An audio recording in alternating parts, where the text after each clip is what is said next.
लेखक श्री इंद्रमणि साहूंकर जन्म 1960 मसीहा मार्च 2 तारिख दिन वर्तमान भद्रक जिला अंतर्गत केशरपुर ठारे से ग्राम निज मामू घरे से बाल्य शिक्षा आरंभ करती।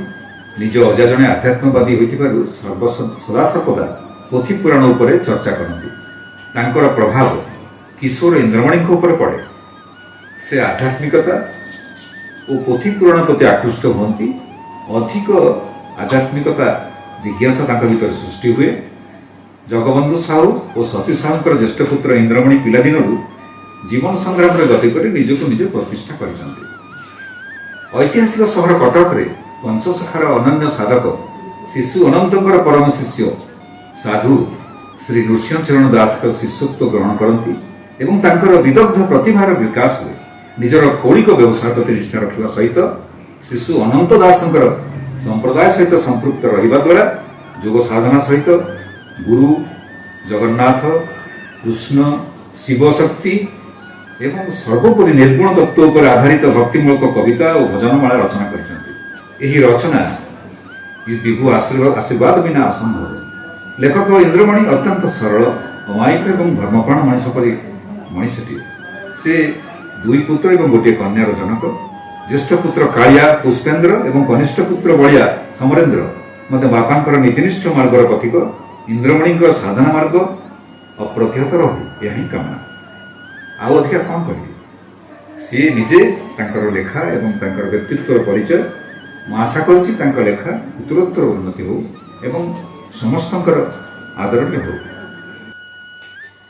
नमस्कार मुझे प्रिय host and host Praneet Kumar Sai news Lakshmi 7 नमस्कार दर्शक मुझे स्वागत कहुए गोटे लेखक गोटे विद्वान जेपर्यंत से लिखि दिखती अनेक किसी लिखि दे था।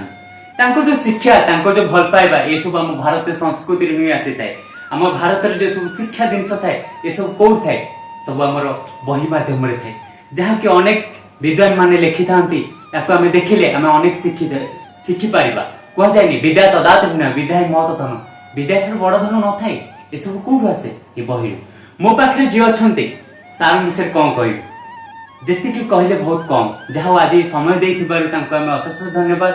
से जड़े बहुत सुनाम अर्जन कर शिक्षा अनेक से देखी जीवन में अनेक कहानी से जानी अनेक दुख सहित से लड़ी सहित किसी आम जाना आमको किसी से शिक्षा देवे। सर नमस्कार न्यूज लक्ष्मी 7 नमस्ते दर्शक आपको स्वागत। आपको परिचय प्लीज सर रखिए। इंद्रमणि साहू सुभद्रा नगर 8 पोस्ट विजयनाशी कटक 14। आपन जीवन में सर कौन सब घटी जाए विषय किसी कहे? जीवन तो अनेक किसी घटी जाइए किंतु 14 वर्ष बयस मोर पुराण शास्त्र उपर टिके ज्ञान थिला ताहा क्रमान्वये बढ़ी बढ़ी चलला। मोर कौलिक वृत्ति करने संगे संगे मु ईश्वरास्कृत आध्यात्मिक गुरु दीक्षित होई आध्यात्मिक जगत को आसी तत्वभित्तिक किसी संगीत लिखी। सर आपन को गुरु क्या मान? मो गुरु हेले शिशु अनंतर शिष्य साधु नृसिंह चरण दास। अच्छा सर आम जो देखु आजिकल जो पीढ़ी माने सिर्फ सब जगह पैसा पछरे गोड़ुचंती कहीं माने जो ठीक मार्ग जीवा कथा से जाई पाना आपन मत कौन होबा दरकार? मु तो तापर गीत लिखी पैसा सारा संसारटा पागल आउ पैसा पछरे लोक गोड़े गोड़े धर्म को भूली जाउछंती। धर्म बाटू को आनिबा पई मु बहुत कविता लिखी संगीत मध्य लिखी ताको भजन आकार छंद आकार मध्य लिखी किंतु ताहा परिप्रकाश पाई पारे नाही। जदि सेटा परिप्रकाश पांता ताले हुए तो जनकल्याण निमंते निहाती आवश्यक अटे। सर आम देखु साहित्य क्षेत्र में विभिन्न परिवर्तन आसी आपन मत कौन होबा दरकार? जदि साहित्य सहित आध्यात्मिकता को मिसई दिया जाए ताले सेटा आउरी उन्नत धरण गति कर एवं समाज को कुशिक्षा परिवर्ते सुशिक्षा प्रदान कर अच्छा लोक जो कुपथरे जाउचंती से बरं किछिटा ये बही किंबा ये संगीत शुणिले कि पढ़िले कि जानिले ताकू जदि हृदयंगम करिपारंती ताहले सेमाने हुएत किछिटा सत्मार्गକୁ ଆସିପାରନ୍ତେ। अच्छा सर आपन फैमिली सपोर्ट केमती कोन रही छी आपन एते बाट आगु को जाइछंती? मो फैमिली सपोर्ट मते बहुत सपोर्टिंग करंती मते केही डिस्टर्ब करंती नाही। मु एका धारे गीत लिखिला बेले मते केही किछि पार्टी फुटेगी कहंती भी नाही। अच्छा तेणु फैमिली बहुत भल। अच्छा सर आपन को विश्वास बेसी काहा को भगवान को ऊपर आपन काहा को बेसी भल पांदे? मु ईश्वर को बेसी भल पाए कहीं ना जी देवता सी दिय नुहति जी दिय से ठाकुर नुहति जी ठाकुर से ईश्वर नुहति। ईश्वर सर्वत्र विद्यमान एवं हृदय भितर से अच्छे जदि हृदय एकाग्रता सहित देखा जाए ताहले भागवत जोटा लिखा है तू जब एक भाव भावु ये घोर संसार तेणु से एक ईश्वर बा एक परम ब्रह्म सत्ता को जदि किए हृदयंगम करिपारे बा हृदय भितर ज्ञान नेत्र देखि पारंती ताहले ये समाज किछिटा सुधुरी। बहुत सुंदर कथा सर कहछन। अच्छा सर आमे तो आपनकर बहुत सारा देखिछु आपन जो शिखिबा जिंस। अच्छा आमे जानबो चाहू पंचसखा विषय रे किछ कहबा पे आमे आपन को अनुरोध करछु। हां पंचसखा भितर अज्ञम भाव जाने यशवंत गारकता भाव जाने अनंत आगत नागत अच्युत भणे बलराम दास तत्व अज्ञानी भक्तिर भाव भाव जाने जगन्नाथ ये पंचसखा विषाम। तेणु से पंचसखांक भितरु अन्य शिशु अनंत ओ शिष्य नृसिंहचरण दासଙ୍କର शिष्य। सर आमे आपनकर अनेक सारा गीत देखिछु जेहेतु हमर दश बंधु मान जो अछंती आपनको मोर किछि आपनको सेही जो भजन रो किछि सुनाय पे अनुरोध करछु। हाँ ता भितर मु कि आगे निजको निजे न चिन्हिले आमे आउ दूर को जीवा संभव कर नहीं। तेणु आगे मु किए बोलिक आम जानवा दरकार। तेणु ये मु किए नहीं जो गीतटी होती से गीतटी गाऊ। अच्छा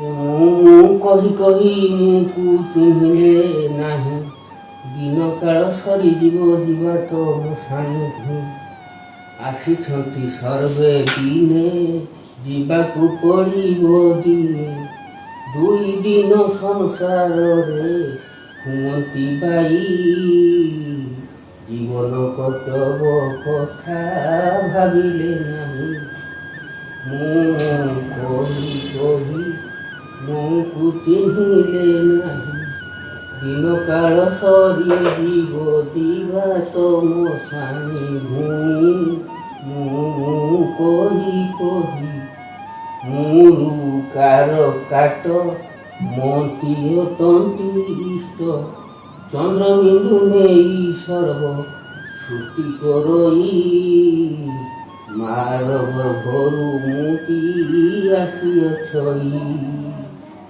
चंद्रमा शक्ति की माता बिंदु तंती जे पिता जीव परम रूपरे बिह उठाई एकाठी जुगल हेले सबु सरई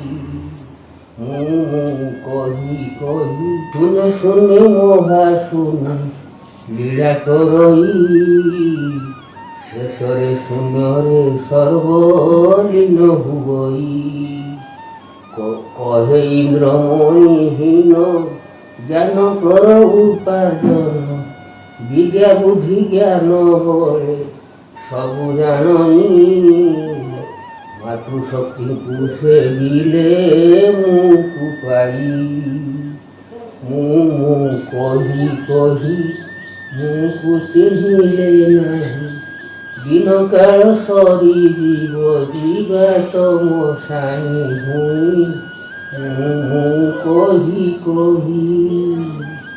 ଅତି ସୁନ୍ଦର ଥିଲା ସାର୍ଙ୍କର। ଯାହା ହଉ ଆମ ଯୋଉ ଏବେକାର ଯୁଗରେ ଯୋଉ ଯାହା ସବୁ ଆମକୁ ଦେଖିଲେ ଅନେକ ସାରା ଶିଖିପାରିବେ, ଅନେକ ଭଗବାନଙ୍କ ବିଷୟରେ ଜାଣିପାରିବେ, ଆମେ କଣ ସବୁ ଆମର ସବୁ ଲୁଚି ଯାଉଛି ତା ବିଷୟରେ କିଛି ଜାଣିପାରିବେ। ଯାହା ହଉ ସାର୍ ଏତେ ବଡ଼ ଆମେ ସାର୍ଙ୍କୁ କହୁଛୁ ଆଗକୁ ଆଗକୁ ଏମିତି ତାଙ୍କ ଯୋଉ ପ୍ରୟାସ ଜାରି ରଖିଛନ୍ତି କିଛି କରିକି ଆଣିକି ଆମ ଦର୍ଶକ ବନ୍ଧୁ ମାନଙ୍କୁ ବା ଲୋକମାନଙ୍କୁ କିଛି ଦବା ପାଇଁ, ନ୍ୟୁ ଜେନେରେସନ ମାନଙ୍କୁ କିଛି ଦବା ପାଇଁ ସାର୍ ଏମିତି ଆଗକୁ ଯାଆନ୍ତୁ।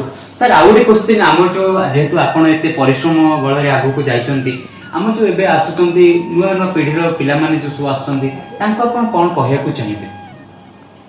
ସେମାନେ ଯାହା କରୁଛନ୍ତି ତାହା କରିଚାଲନ୍ତୁ, କିନ୍ତୁ ତା ସହିତ ଯଦି ଆଧ୍ୟାତ୍ମିକତାକୁ ଲଗେଇକି ଦେବେ ତାହେଲେ ତାଙ୍କ ଜୀବନର ଆହୁରି ଉନ୍ନତରୁ ଉନ୍ନତି ଗତି କରିବେ। ଆଚ୍ଛା ସାର୍, ଆପଣଙ୍କ ଯୋଉ ସାଙ୍ଗସାଥି ଅଛନ୍ତି ଯେତେବେଳେ ଆପଣ ଲେଖା ଲେଖି କରନ୍ତି ସେମାନେ ସବୁ ଆସିକି ଆପଣଙ୍କୁ ହେଲ୍ପ କରୁଥିବେ, ଆପଣଙ୍କୁ ତାଙ୍କୁ କହୁଥିବେ, ବୁଝାଉଥିବେ, ତାଙ୍କୁ ସାର୍ ତାଙ୍କ ମାନଙ୍କୁ ଆପଣ କଣ ଧନ୍ୟବାଦ ଦେବାକୁ ଚାହିଁବେ? ହଁ, ମୁଁ ଏମିତି ମୋ ମନକୁ ଯେତେବେଳେ ଆସେ, ଈଶ୍ୱରଙ୍କ ଭାବ ଆସିଲେ ମୁଁ ଯେତେବେଳେ ଏଇ ଗୀତ ଲେଖେ ତାକୁ ଅନ୍ୟକୁ ପଢ଼ିକି ଶୁଣା ଏବଂ ସେମାନେ ଯାହା ବୁଝନ୍ତି, ଯାହା ନ ବୁଝିପାରନ୍ତି ସେ ପଚାରନ୍ତି। ତାଙ୍କୁ ଯେଉଁ କ୍ଲିଷ୍ଟ ଶବ୍ଦର ଅର୍ଥ କିଛିଟା ବୁଝେଇ ଦିଏ, ଆଉ ସମ୍ପୂର୍ଣ୍ଣ ତତ୍ତ୍ୱ ତ ବୁଝେଇ ହେବ ନାହିଁ, ତେଣୁ ତାକୁ ଗୁପ୍ତରେ ରଖାଯାଏ। ଆପଣଙ୍କ ଫ୍ୟାମିଲି ସାର୍ ଆଉ ସବୁ କିଏ କିଏ ଅଛନ୍ତି ପରିବାରରେ? ମୋର ଫ୍ୟାମିଲିରେ ଅଛନ୍ତି, ମୋର ମିସେସ୍ ଅଛନ୍ତି, ପ୍ଲସ୍ ମୋର ବଡ଼ ପୁଅ କାଳିଆ ଯିଏକି ପୁଷ୍ପେନ୍ଦ୍ର ସାହୁ, ଆଉ ସାନ ପୁଅ ବଳିଆ ସମରେନ୍ଦ୍ର ସାହୁ, ଆଉ ଗୋଟେ ଝିଅ ଯାହାର ନାଁ କି ଶୁଭ, କାଳିଆ ବଳିଆ ଶୁଭ। ଆଚ୍ଛା, ଅତି ସୁନ୍ଦର କଥା ସାର୍ଙ୍କର। ଯାହା ହଉ। ଆଚ୍ଛା ସାର୍, ଆମେ ତ ଆପଣଙ୍କ ସାଙ୍ଗ ପାଖରେ ବସିଛୁ, ଯେହେତୁ ଆପଣ ପରମ ସାଙ୍ଗ ସିଏ, ତାଙ୍କ ସାର୍ଙ୍କ ବିଷୟରେ ଆପଣ କଣ କହିବାକୁ ଚାହିଁବେ? ଯିଏ ବନ୍ଧୁ ସିଏ ହେଉଛନ୍ତି ଈଶ୍ୱରଙ୍କର ପ୍ରିୟ, ଈଶ୍ୱର ତାଙ୍କର ପ୍ରିୟ, ସିଏ ହେଉଛନ୍ତି ଈଶ୍ୱରଙ୍କ ପ୍ରିୟ। ସିଏ ଯେଉଁ ଭଜନ ଲେଖିଛନ୍ତି ତାର ଗଭୀରତାରେ ପ୍ରବେଶ କରିବା ପାଇଁ ସାଧାରଣ ଲୋକର ଶକ୍ତି ନାହିଁ। ଯେତେବେଳେ ମୁଁ ସେ ଭଜନ ବହିଟି ପାଇଲି, ମୁଁ ନିଜେ ଭଜନ ଲେଖେ, କିନ୍ତୁ ସେ ଭଜନ ଲେଖିବା ସମସ୍ତଙ୍କ ପକ୍ଷରେ ସମ୍ଭବ ନୁହେଁ। ଇନ୍ଦ୍ରମଣି ସାହୁ ଏମିତି ଗୋଟେ ନାଁ ଯାହାଙ୍କ ସମ୍ପର୍କରେ ବିଶିଷ୍ଟ ସମାଲୋଚକ, ସାହିତ୍ୟିକ, ବାଗ୍ମୀ ନିଜେ ବୈଷ୍ଣବ ଚରଣ ସାମଲ ସିଏ ଏଥିରେ ଅଭିମତ ଦେଇଛନ୍ତି। ସେ ଅଭିମତ ପଢ଼ିଲେ ସିଏ କ'ଣ ତାହା ବୁଝା ପଡ଼ିବ। ତେବେ ମୁଁ ତାଙ୍କ ବିଷୟରେ ଏତିକି କହିବି ଯେ ସିଏ ଜଣେ ଆଧ୍ୟାତ୍ମବାଦୀ ମଣିଷ, ଈଶ୍ୱରଙ୍କର ଅନୁଗତ, ଯାହା ଫଳରେ ସେ ଆଜି ଏ ସାହିତ୍ୟ ସୃଷ୍ଟି କରିଛନ୍ତି। ଏ ଯୁଗରେ ଏ ସାହିତ୍ୟ ସୃଷ୍ଟି ନୁହେଁ, ଏ ପଞ୍ଚସଖା ସାହିତ୍ୟର ଗୋଟେ ମଣି, ମଥାମଣି।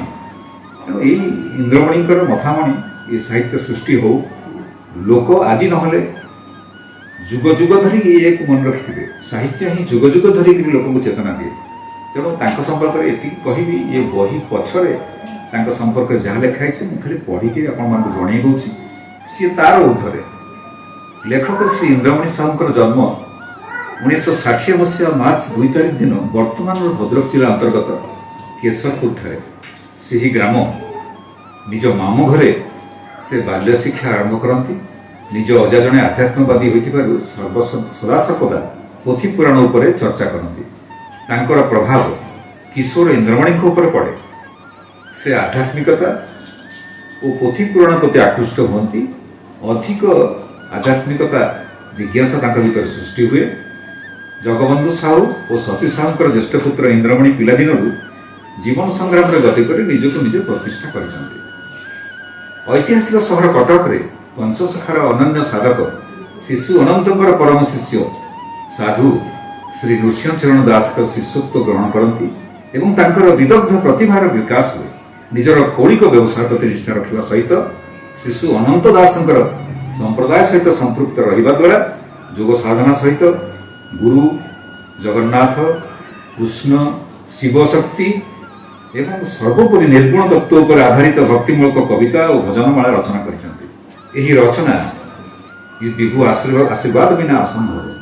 ଲେଖକ ଇନ୍ଦ୍ରମଣି ଅତ୍ୟନ୍ତ ସରଳ, ଅମାୟିକ ଏବଂ ଧର୍ମପ୍ରାଣ ମଣିଷ ପରି ମଣିଷଟିଏ। ସେ 2 ପୁତ୍ର ଏବଂ ଗୋଟିଏ କନ୍ୟାର ଜନକ। ଜ୍ୟେଷ୍ଠ ପୁତ୍ର କାଳିଆ ପୁଷ୍ପେନ୍ଦ୍ର ଏବଂ କନିଷ୍ଠ ପୁତ୍ର ବଳିଆ ସମରେନ୍ଦ୍ର ମଧ୍ୟ ବାପାଙ୍କର ନୀତିନିଷ୍ଠ ମାର୍ଗର ପଥିକ। ଇନ୍ଦ୍ରମଣିଙ୍କ ସାଧନା ମାର୍ଗ ଅପ୍ରତିହତ ରହୁ, ଏହା ହିଁ କାମନା। ଆଉ ଅଧିକା କ'ଣ କହିବି? ସିଏ ନିଜେ ତାଙ୍କର ଲେଖା ଏବଂ ତାଙ୍କର ବ୍ୟକ୍ତିତ୍ୱର ପରିଚୟ। ମୁଁ ଆଶା କରୁଛି ତାଙ୍କ ଲେଖା ଉତ୍ତରୋତ୍ତର ଉନ୍ନତି ହେଉ ଏବଂ ସମସ୍ତଙ୍କର ଆଦରଣୀୟ ହେଉ। ମୁଁ କହି ରଖିଲି, ଯଦି ଆମେ ଚେଷ୍ଟା କରିବା ସେମିତି ସବୁ କିଛି ହେଇପାରିବ। ରାଜା ଯେମିତି ରାଜ୍ୟର ପୂଜା ପାଏ, ବିଦ୍ୱାନ ସେମିତି ଚାରିଆଡେ ପୂଜା ପାଇଥାଏ। ତା ଯୋଉ କହିବାକୁ ପଡେନି, ଅବଶ୍ୟ ତାଙ୍କ ଯୋଉ ଲେଖା, ତାଙ୍କ ଯୋଉ ଭାବାତ୍ମ, ତାଙ୍କର ଏମିତି କର୍ମ ଥାଏ ଯାହାକି ଯେତେ ଜାଗାରେ ଥିଲେ ବି ସେ ଅଟୋମେଟିକ ଫୁଟିକି ଆସିଥାଏ। କୁହାଯାଏନି ଆକାଶରେ ଅନେକ ତାରା ଅଛନ୍ତି, ଆଲୋକ ଦେଇ ପାରନ୍ତି, ଜହ୍ନ ଯେ ସୂର୍ଯ୍ୟ ଯେ। ଗୋଟେ ମଣିଷ ଯେତେବେଳେ ଆଗକୁ ବଢେ ଲୋକମାନେ ଅନେକ ତାକୁ ଇଏ କରିଥାନ୍ତି, ଯେତେବେଳେ ସେ ସଫଳ ହେଇକି ଦେଖେଇ ଦିଏ ଲୋକମାନେ କହିବେ କଣ କରିଦେଲା। ସେମିତି ନିଜ ପ୍ରତି ବିଶ୍ୱାସ ଥିବା ଦରକାର, ତାହେଲେ ଆପଣ ମାନେ ଆଗକୁ ଯାଇପାରିବେ। ମୁଁ ଯୋଉ କହି ରଖିଛି ଏମିତି ଅନେକ ସୁନାମ ବ୍ୟକ୍ତିଙ୍କୁ ଆପଣଙ୍କ ପାଖରେ ଆଣି ପହଞ୍ଚେଇ ମୋ ପ୍ରୟାସ ଏମିତି ଜାରି ରହିବ। ପୁଣି ଥରେ ନେକ୍ସଟ ଜାଗାରେ ନେକ୍ସଟ ଅତିଥି ନେଇ ଦେଖା ହେବି। ରହୁଛି, ନମସ୍କାର।